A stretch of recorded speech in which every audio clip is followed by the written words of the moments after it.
Welcome to Gospel Sunday, everyone. Some of you know the music we're singing today. Some of you don't, but it's pretty simple stuff. You can pick it up pretty quick, I think. Thanks to our drummer up there who keeps us on cadence. So we call it Gospel Sunday, and then the readings I just read to you we also call the Gospel of the Lord. And it's funny how you and I have heard, if you've been in church for a while, these readings for a long time.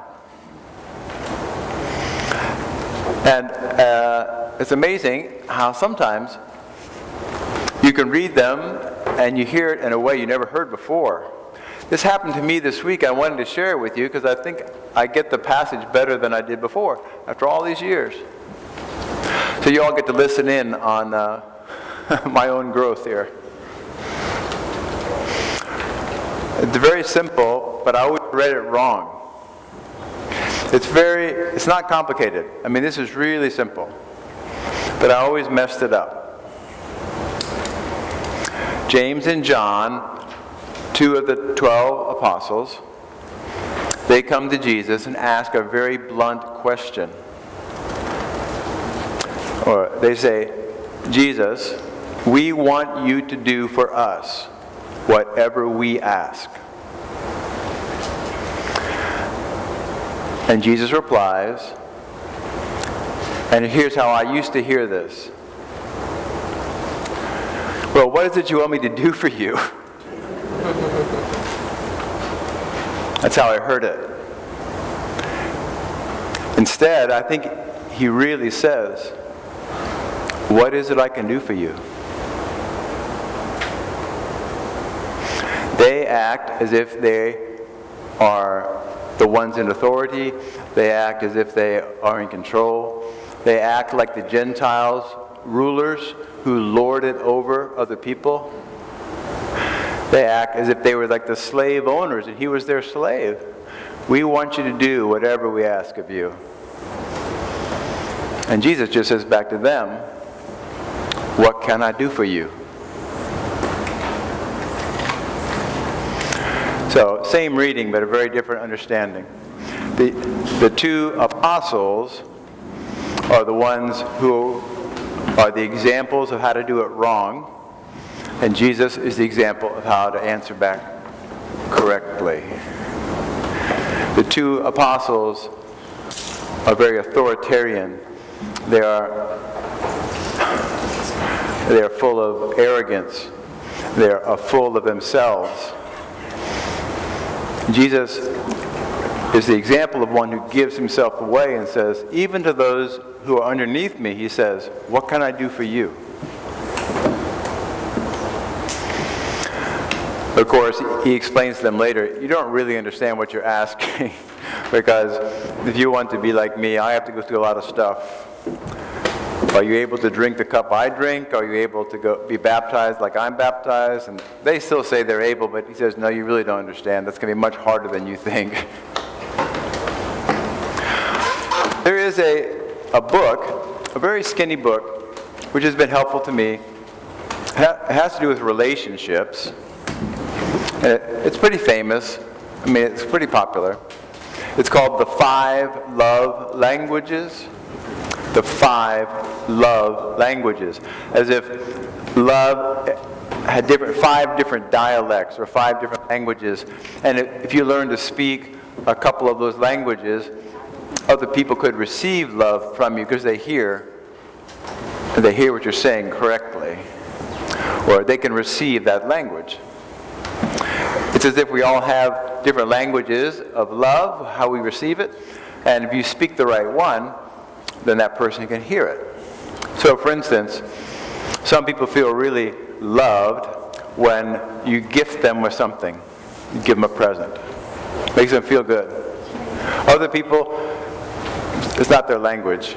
It doesn't really strike their heart. For other folks, if you are very physical with them, give them a hug, give a touch, a pat. They're very physical. If you touch them, they'll say, oh, that feels really good. Thank you for loving me the way I can receive love. Other people, like, no thank you, don't touch me. That's not my language. And I won't go through all of those. There's 5 of them. But the third one is this: service. If you do something for someone, and it's their language, well, they feel very loved. If you serve them, they receive that as a great act of love from you to them. Christianity is a way of love, a path of love. And Jesus says clearly here, one of the Christian love languages is to do service to each other, to do something on behalf of another. To be another person's servant is a way to love. He becomes the great lover in the sense that he becomes the servant of all. The Son of Man came not to be served, but to serve and to give his life away. So, there's a person in the congregation here at St. Andrews, randomly, without notice and without any pattern, without being asked, and for no apparent reason, this person will come to the office and they give me cookies and what are those drinks called?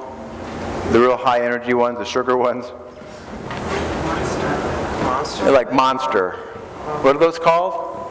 It's energy drink. Energy drink? Energy drinks, yeah. Because they've stopped off at the 7-Eleven or the gas station and they bought like a sleeve of cookies and they put it in the bag and they give me like Monster drink to drink. They're trying to serve me, offer themselves to me. And it's very humbling.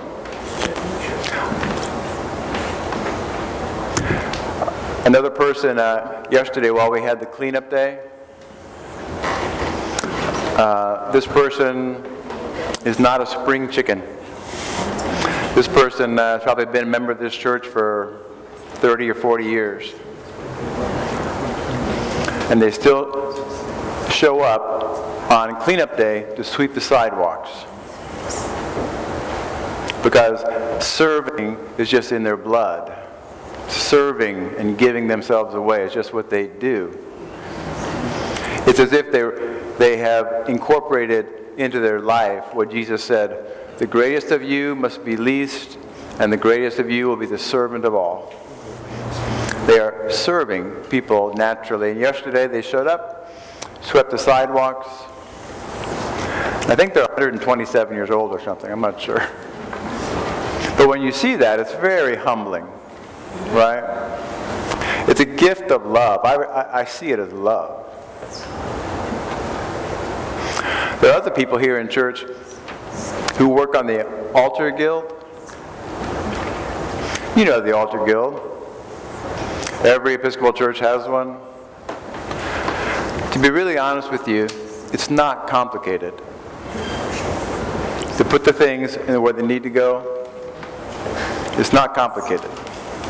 But the people on the altar guild, they do it with such precision and care and attention and attentiveness. They want everything to be just right. And most of the time, they're doing it for the priest, and they're doing it for the congregation. Little thing, like putting the candles out, but done with great love.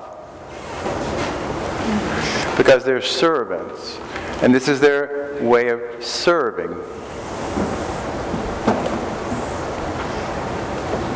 Jesus said, the greatest among you will be the servant of all.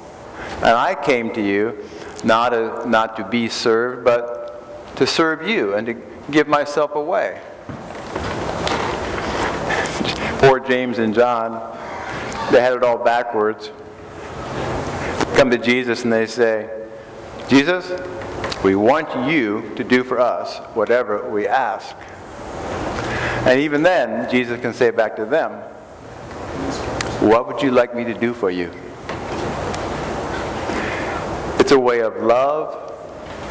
Christianity is a way of love. And so, we can do a lot of thinking and theology and complicated explanations of the gospel and Christianity. But if you want to keep it very simple and very effective and quite real and applicable, down to earth, simply be a servant. Find a way to serve. Give yourself away. You will be walking in the way of love. You will be following in the path of Jesus. You will find yourself close to God and close to the people around you. Jesus said, I came to serve, not to be served. I offer this to you in God's name, the Father, the Son, and the Holy Spirit. Amen.